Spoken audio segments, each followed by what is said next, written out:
오늘 사무엘서 5장 1절에서 5절 말씀을 보시면 다윗이 온 이스라엘의 왕으로 등극하는 모습을 볼 수가 있습니다.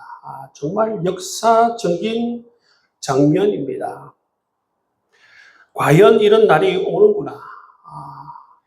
다윗이 아마 그런 생각을 했을 것 같아요. 하나님께서 약속해 주신 대로 다윗이 정말 오랜 세월 기다렸는데 이런 날이 오는구나. 그런 생각을 했을 것입니다. 다윗이 여러분 사무엘상 16장에서 소년일 때에 사무엘로부터 여러분 이스라엘 왕이 될 것이다. 여러분 그런 기름 부음을 받지 않습니까? 근데 여러분 이 다윗은 바로 이스라엘의 왕으로 세워지질 않습니다. 사무엘상 17장에 다윗이 골리앗과의 싸움에서 승리합니다.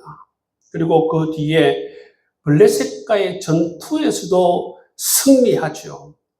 그래서 여러분 개선 장군이 되어서 이 예루살렘으로 돌아올 때에 뭐라고 합니까? 사람들이 사울은 천천히요, 다윗은 만만이라 그렇게 소리를 지르는 모습을 볼 수가 있습니다. 다윗은 이처럼 여러분 골리앗을 이기고 블레셋과의 전투에서 대승을 거두고 정말 예루살렘으로 돌아오지만 그 이후의 상황이 정말 오히려 굉장히 나쁘게 돌아가는 모습을 볼 수가 있죠. 왜 그렇습니까? 사울이 다윗을 질투해요. 사울이 다윗을 질투하면서 오히려 사울로부터 쫓겨다니는 삶을 삽니다. 정말 10여 년 동안 이 다윗은 오히려 사울의 질투 때문에 쫓겨다니는 삶을 살게 됩니다.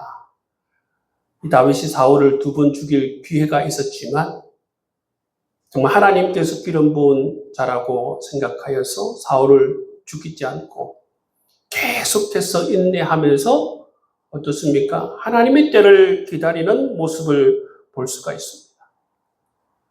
그러다가 여러분 이 사울과 그의 아들들이 길보아 전투에서 죽임을 당하죠. 죽임을 당한 이후에 다윗이 남유다에서 여러분 헤브론에서 유다 지파의 왕이 됩니다. 반쪽짜리 왕이지요.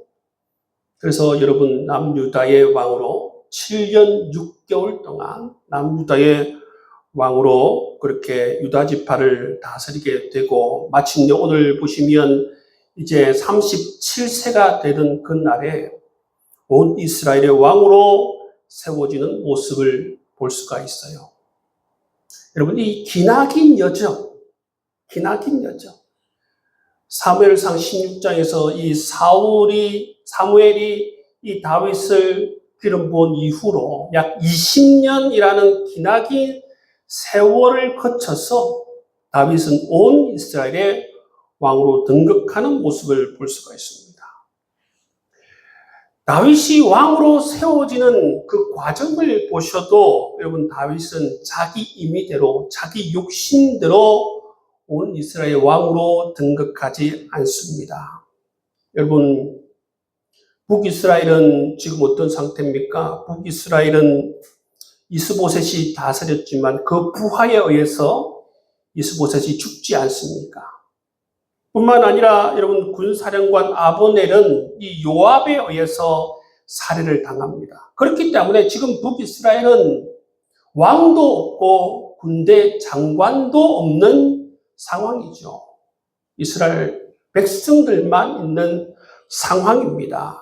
그렇기 때문에 어떻게 보면 다윗이 북으로 밀고만 올라가더라도 온 이스라엘을 통합할 수 있고 뿐만 아니라 스스로 온 이스라엘의 왕으로 등극할 수 있는 그런 상황입니다. 그럼에도 불구하고 다윗은 북을 치고 올라가지 않습니다. 오히려 북이스라엘 사람들이 찾아올 때까지 기다리고 있는 모습입니다. 1절 말씀에 보시면 이스라엘 모든 지파가 헤브론에 이르러 다윗에게 나와 이르되 보소서 우리는 왕의 한 골육이니이다. 이렇게 여기 이스라엘 사람들은 누굽니까? 북이스라엘 사람들이에요. 북이스라엘 사람들이 지금 누구를 찾아옵니까? 다윗 왕을 찾아와서 하는 말이 뭡니까? 우리는 한 골육입니다. 이렇게 이야기하는 모습을 볼 수가 있습니다. 이 모습을 여러분 잘 보십시오. 다윗은 왕위를 쫓아다니는 사람이 아니라는 것입니다. 왕이 될 것이라고 사무엘이 오래전엔 이야기했지만 여러분 그것이 무려 20년가량 걸렸지만 다윗은 스스로 자기 임의로 자기 욕심대로 여러분 온 이스라엘 왕이 되려고 하지 않는 사람입니다. 오히려 영적으로 이 순간에도 깨어서 하나님의 인도하심만을 구하고 있는 다윗의 모습을 볼 수가 있는 것입니다. 이것이 중요해요, 여러분. 여러분, 바로 손으로 잡을 수가 있습니다. 자기 힘으로 얼마든지 잡을 수가 있지만 다윗은 차분하게 영적으로 깨어서 하나님의 인도하심을 여러분 구하고 있는 이 다윗, 그리고 우리가 기억해야 하는 다윗의 모습입니다. 유다 지파의 왕으로 7년 6개월을 기다렸어요. 유다 지파의 왕으로 7년 6개월 있는 동안 여러분 다윗은 북을 점령하려고 시도하지도 않았습니다. 그때도 동일하게 하나님의 때를 기다리며 하나님의 인도하심을 기다리는 이 다윗의 모습을 볼 수가 있다는 것이죠. 우리가 여러분 주목해야 하는 다윗의 모습은 어떤 것입니까? 자기 욕심대로 자기 임의대로 뭔가를 취하려고 하지 않는다는 것입니다. 여러분 다윗은 이처럼 영적으로 실력이 있는 사람이에요. 하나님을 향한 믿음이 있는 사람임을 이 모든 여러분 과정을 통해서 우리가 알 수가 있다는 것입니다. 정말 다윗은 하나님의 종입니다. 정말 그렇습니다. 우리가 본받아야 할 부분이 바로 이 모습이라는 것입니다. 하나님께서 다윗을 온 이스라엘의 왕을 세워주실 때까지 다윗은 기다리고 또 기다립니다. 온 이스라엘 백성들이 다윗을 인정해 줄 때까지 다윗은 또 기다리고 기다리는 것입니다. 이것이 너무나도 중요하지요. 다윗은 광야 10여 년 동안 뿐만 아니라 이 남유다의 왕으로 7년 6개월 동안 살아오면서 모진 여러분 풍파를 다 견디면서도 다윗은 계속해서 기다리는 모습을 볼 수가 있는 것입니다. 이것이 바로 하나님을 향한 믿음 때문에 그런 것 아니겠습니까? 다윗은 다른 걸 바라보는 것이 아닙니다. 하나님만 바라보고 있습니다. 하나님의 인도하심만 바라보고 있고 하나님의 때를 기다리는 다윗의 모습을 볼 수가 있습니다. 이 다윗을 바라보고 있노라면 지금 다윗은 37세예요. 어떻게 보면 쫓겨다니는 삶을 비롯해서 17년 6개월 동안 참 많이 훈련되어지고 또 참 많이 영적으로 성숙된 모습을 가진 사람이 바로 이 다윗의 모습이라는 것을 우리가 알 수가 있습니다. 17년 6개월 동안 참 많이 성숙되어져 있고 하나님과 마음이 합하여져 있는 이 다윗의 모습을 우리가 발견하게 되는 것이지요. 오늘 1절 후반절에서 2절 말씀을 보시면 우리는 왕의 한 골육이니이다. 전에 곧 사울이 우리의 왕이 되었을 때도 이스라엘을 거느려 출입하게 하신 분은 왕이시었고 여호와께서도 왕에게 말씀하시기를 내가 내 백성 이스라엘 목자가 되며 내가 이스라엘의 주권자가 되리라 하셨나이다 하니라. 여러분 북이스라엘 이 장로들이 지금 다윗을 찾아와서 하시는 말씀입니다. 뭐라고 말씀하십니까?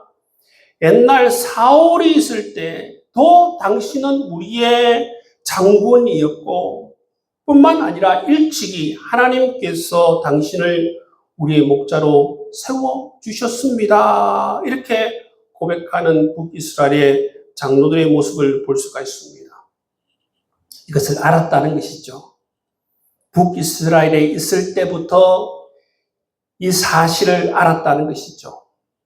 옛날에 사울하고 있을 때부터, 이전에 기름 부음을 받았을 때 당신이 우리의 왕이 될 것을 알았다고 그렇게 고백하는 북이스라엘의 장로들의 모습을 볼 수가 있습니다.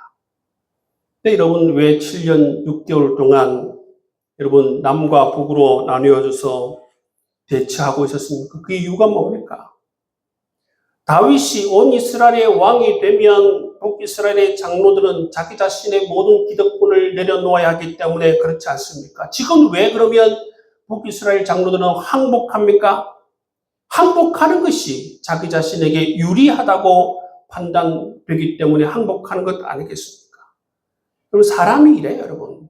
알고 있으면서도 포기할 줄 모르고, 또 이처럼 항복하게 되면 자기에게 유리할 것을 알기 때문에 자기 욕심 때문에 왔다 갔다 하는 것이 바로 사람이라는 것을 우리가 이 장면을 통해서 알 수가 있습니다.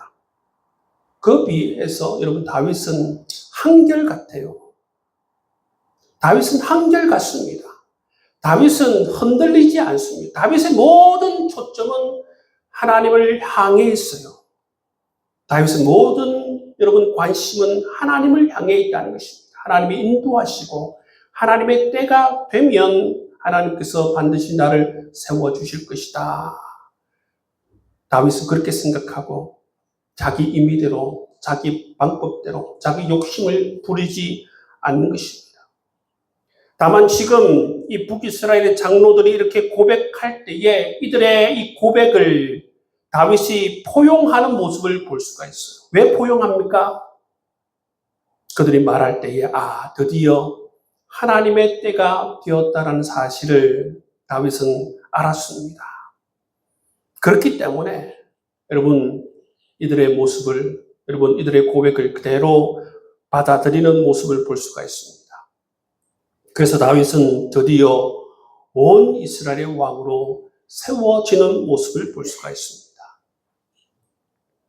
다윗의 진정한 성공은 바로 이것입니다. 다윗의 진정한 성공은 뭐냐 하면 온 이스라엘의 왕이 될 때까지 하나님을 신뢰하며 하나님의 때를 기다리며 그 믿음의 자세로 여러분 살아가는 그 모습이 바로 진정한 여러분 성공을 한 다윗의 모습이라는 것입니다. 온 이스라엘의 왕이 된 것이 다윗의 진정한 성공이 아니라 이렇게 한결같이 하나님을 신뢰하면서 하나님의 때를 기다릴 줄 아는 이러한 다윗의 모습, 이것이 바로 다윗이 진정으로 성공한 그러한 모습이라는 것입니다. 여러분, 얼마나 멋있습니까? 얼마나 멋있어요. 얼마나 품격 있고 얼마나 멋있습니까?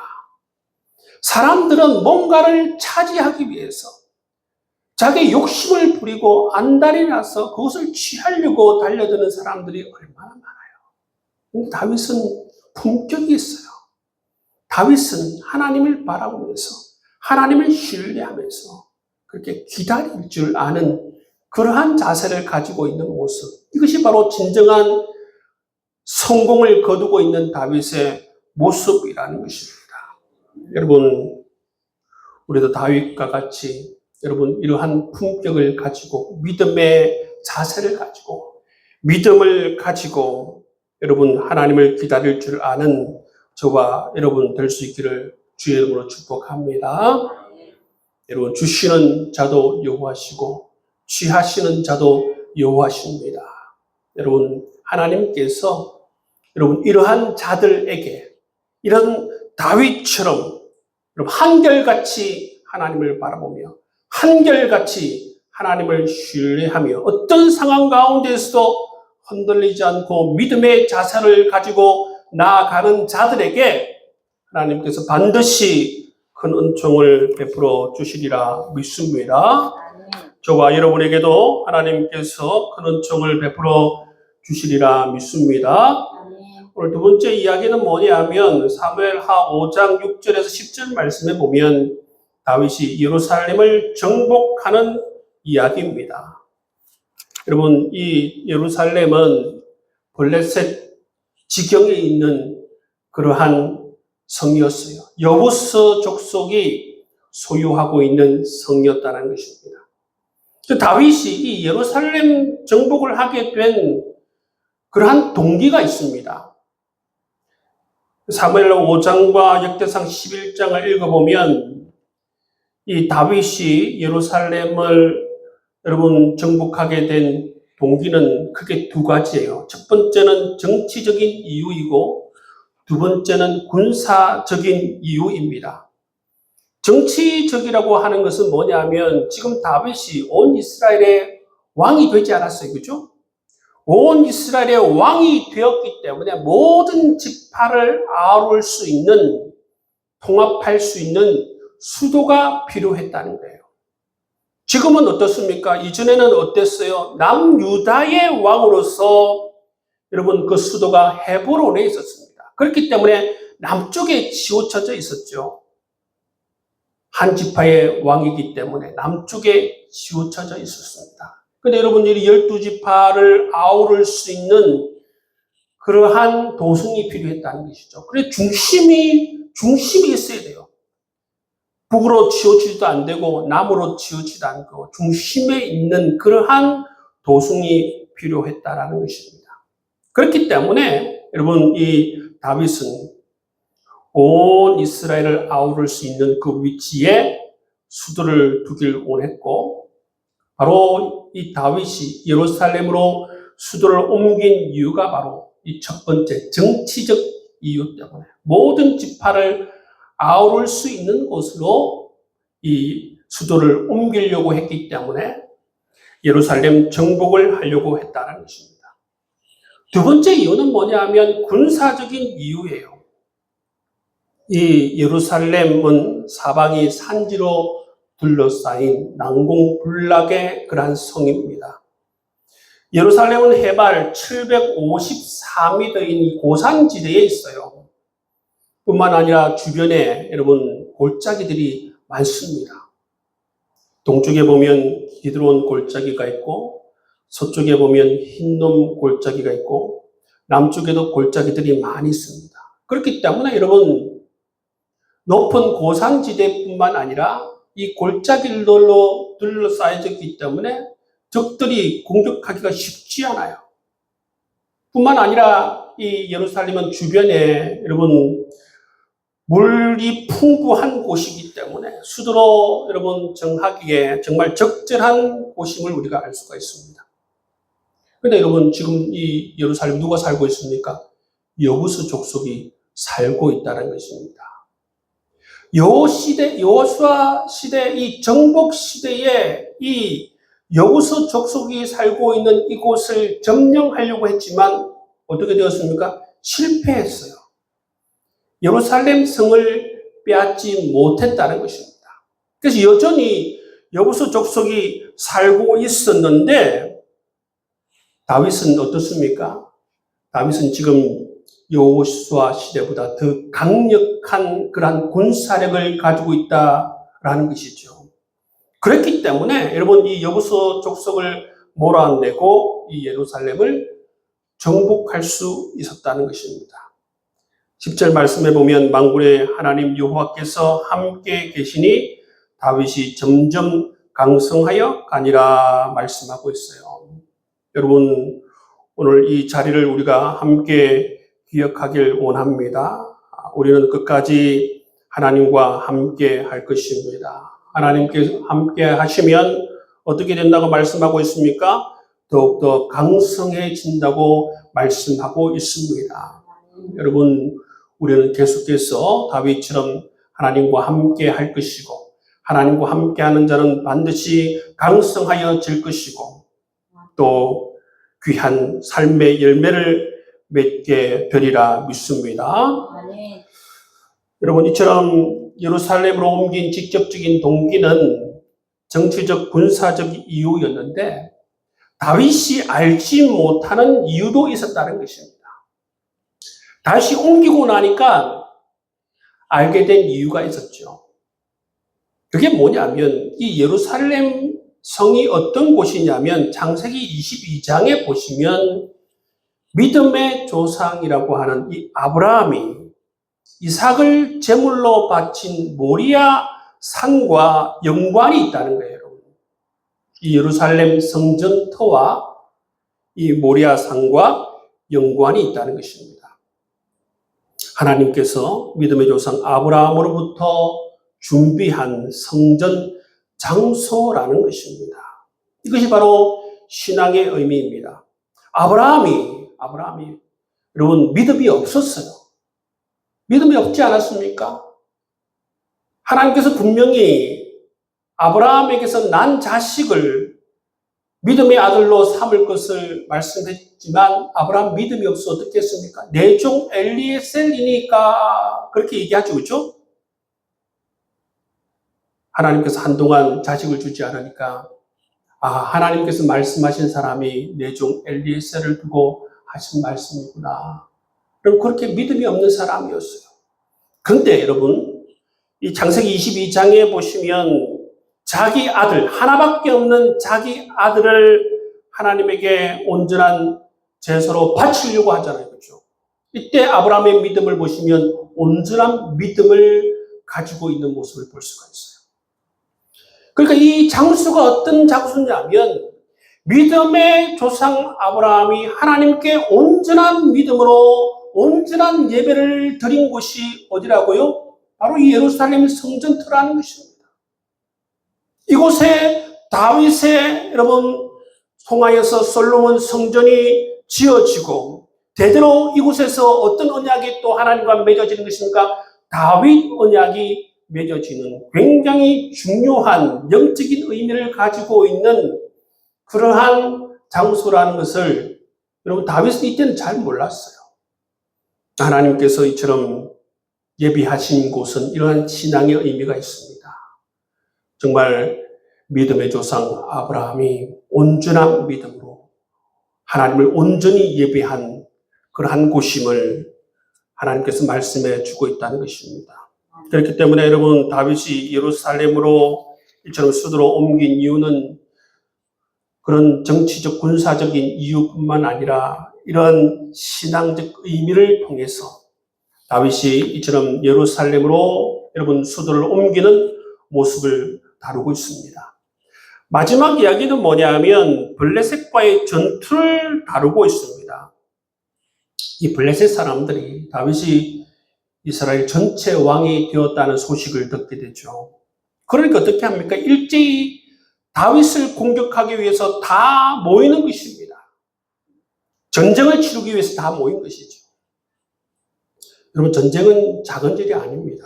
국가의 운명이 여러분 좌우하는 그런 중요한 일 아닙니까? 이 다윗이 온 이스라엘의 왕이 되고 나서 처음 겪는 그러한 중차대한 일을 맞이하게 되었습니다. 이 문제를 다윗이 어떻게 다룹니까? 이 문제를 다윗이 어떻게 결정하는 것입니까? 19절 말씀을 한번 보시길 바랍니다. 다윗이 여호와께 여쭈어 이르되 내가 블레셋 사람에게로 올라가리까? 여러분 다윗이 하나님께 묻는 모습을 볼 수가 있어요. 지금 다윗 휘하에 얼마나 많은 참모들이 있어요. 다윗 휘하에 얼마나 많은 사람들이 있습니까? 군사령관도 있고 여러분 이 남유다와 북이스라엘이 통합된 온 이스라엘 왕으로서 다윗 밑에는 사람들이 굉장히 많아요. 다윗은 그러한 사람들을 소집하여서 그 사람들에게 먼저 묻지를 않습니다. 다윗은 오히려 사람들을 소집하기 전에 이 전쟁을 어찌했으면 좋겠습니까? 라고 먼저 하나님께 묻는 모습을 볼 수가 있지요. 여러분 다윗은 싸움의 전문가입니다. 백전노장 아닙니까? 그럼에도 불구하고 다윗은 전문가이지만 하나님께 먼저 묻는 다윗의 모습을 볼 수가 있어요. 왜 그렇습니까? 다윗의 신앙 고백 때문에 그렇습니다. 전쟁은 사람의 손에 의해서 좌지우지 되는 것이 아니라 하나님께 속한 것이다. 다윗은 그렇게 신앙으로 고백하기 때문에 하나님께 먼저 묻는 거예요. 전쟁은 하나님께 속한 것이기 때문에 하나님께서 어떻게 하느냐에 따라서 전쟁이 결정되는 것이기 때문에 하나님께 묻는 이 다윗의 모습을 볼 수가 있습니다. 이 질문에 하나님께서 뭐라고 응답해 주십니까? 19절 후반절 말씀해 보시면 올라가라. 내가 반드시 블레셋 사람을 내 손에 넘기리라. 이렇게 응답해 주시는 하나님의 음성을 듣게 되죠. 그리고 23절, 24절 말씀을 보십시오. 다윗이 여호와께 여쭈니 이르시되 올라가지 말고 그들 뒤로 돌아서 뽕나무 숲을 맞은편에 그들을 기습하되 뽕나무 꼭대기에서 걸음 걷는 소리가 들리거든 곧 공격하라 말씀하십니다. 다윗은 이렇게 여러분 온 이스라엘의 왕이 되고 나서 철저하게 하나님께 묻고 전쟁을 치르며 나아가는 모습을 볼 수가 있는 것입니다. 그럼 왜 그렇습니까? 다윗은 온 이스라엘의 왕입니다. 그러나 다윗에게 진정한 왕은 누굽니까? 하나님이 다윗에게 진정한 왕이기 때문에 다윗은 이처럼 하나님께 묻는 모습을 볼 수가 있는 것입니다. 여러분 열왕기상 하를 읽어보면 왜 수많은 유다의 왕과 이스라엘 왕들이 무너져 내리는 것입니까? 실패하는 것입니까? 다윗처럼 하나님을 진정으로 내 삶의 왕으로 인정하지 않기 때문에 그렇습니다. 한마디로 말하면 교만하기 때문에 그렇죠. 나는 내 삶의 왕이 아닙니다. 내 삶의 왕은 하나님이십니다. 여러분 이 고백을 가지고 살아갈 수 있기를 바랍니다. 여러분 그것이 우리의 삶에 어떻게 드러나는 것입니까? 다윗처럼 겸손하게 하나님을 내 삶의 왕으로 인정하며 묻는 삶을 살아가느냐 그렇지 않느냐를 통해서 정말 내가 하나님을 내 삶의 왕으로 인정하느냐 인정하지 않느냐가 바로 드러나는 것입니다. 늘 다윗처럼 하나님을 진정으로 우리의 삶의 왕으로 인정하며 여러분 살아갈 수 있는 여러분 될 수 있기를 주의 이름으로 축복합니다. 여러분 정말 다윗은 너무나도 좋은 영적 습관을 가지고 있어요. 우리가 다윗으로부터 한 가지만 배울 수 있는 것을 취하라고 하면 바로 이 습관이에요. 이 영적 습관입니다. 당신은 내 삶의 왕이십니다. 우리가 어떤 일들을 만나기 전에 우리가 반드시 고백해야 되는 신앙의 고백은 뭡니까? 당신은 내 삶의 왕이십니다. 내가 올라가야겠습니까? 내가 내려가야겠습니까? 내가 이 전쟁을 치러야겠습니까? 멈춰야겠습니까? 하나님께 묻는 여러분의 삶이 될 수 있기를 주의 이름으로 축복합니다.